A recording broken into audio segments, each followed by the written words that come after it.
नमस्कार, मी स्नेहल चौधरी. आपण पाहत आहात LS मराठी. पाहूयात काही महत्त्वाच्या घडामोडी. पराभूत झालेल्या उमेदवाराने चक्क मतदारांकडे दिलेलं सोनं परत मागितल्याचा धक्कादायक प्रकार त्र्यंबकेश्वरमध्ये उघडकीस आलाय. निवडणुकीपूर्वी मतदारांना सोनं वाटप केल्यानंतर पराभव झाल्यावर हा उमेदवार मतदारांच्या दारात जाऊन जाब विचारत असल्याचा व्हिडिओ सध्या सोशल मीडियावर तुफान व्हायरल होतोय. या प्रकारामुळे लोकशाहीच्या प्रक्रियेवर गंभीर प्रश्नचिन्ह निर्माण झालं असून प्रशासन यावर काय कारवाई करणार याकडे सर्वांचं लक्ष लागलंय. मराठा आंदोलक मनोज जरांगे पाटील यांची तब्येत खालावली आहे. अचानक तब्येत खालावल्याने छत्रपती संभाजीनगर येथील एका हॉस्पिटलमध्ये जरांगेंना उपचारासाठी दाखल करण्यात आले. 12 ज्योतिर्लिंगांपैकी एक असलेलं श्री क्षेत्र भीमाशंकर मंदिर भाविकांच्या दर्शनासाठी 9 जानेवारी पासून बंद राहणार आहे. मंदिराच्या सभा मंडपाचं नव्याने काम होणार असल्यानं मुख्य मंदिर दर्शनासाठी 3 महिने बंद ठेवण्यात येते. महाशिवरात्रीच्या 7 दिवसांचा कालावधी वगळता मंदिर दर्शनासाठी खुलं राहणार आहे.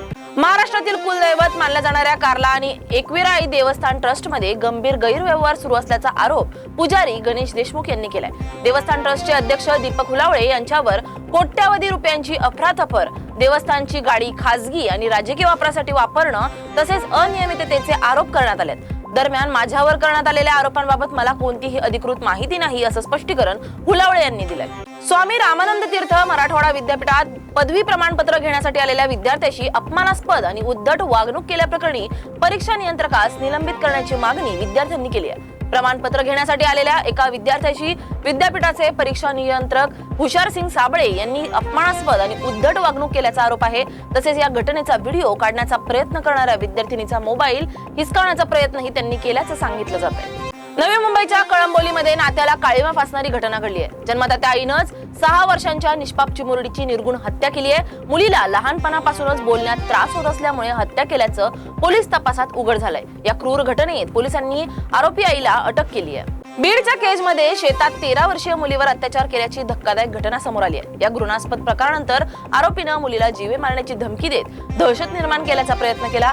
धाडस दाखवत तिने कुटुंबियांना संपूर्ण प्रकार सांगितलाय. त्यानंतर आरोपीवर पॉक्सो कायद्याअंतर्गत गुन्हा दाखल करण्यात आला असून पोलीस आरोपीचा शोध घेत आहेत. पुण्याच्या नारायण गावात 2 बिबट्यांची झुंज पाहायला मिळाली आहे. शेतात गेलेल्या शेतकऱ्यांसमोरच 2 बिबट्यांची झुंज सुरू झाली.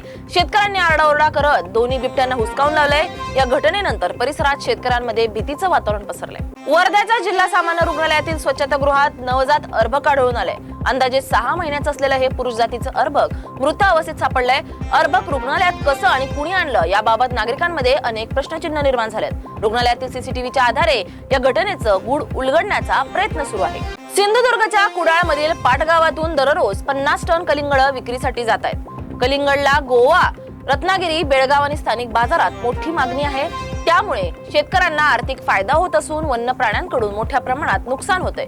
याबाबत प्रशासन दुर्लक्ष करत असल्याचा आरोप शेतकऱ्यांनी केलाय. या होत्या काही महत्त्वाच्या घडामोडी. पाहत रहा LS मराठी.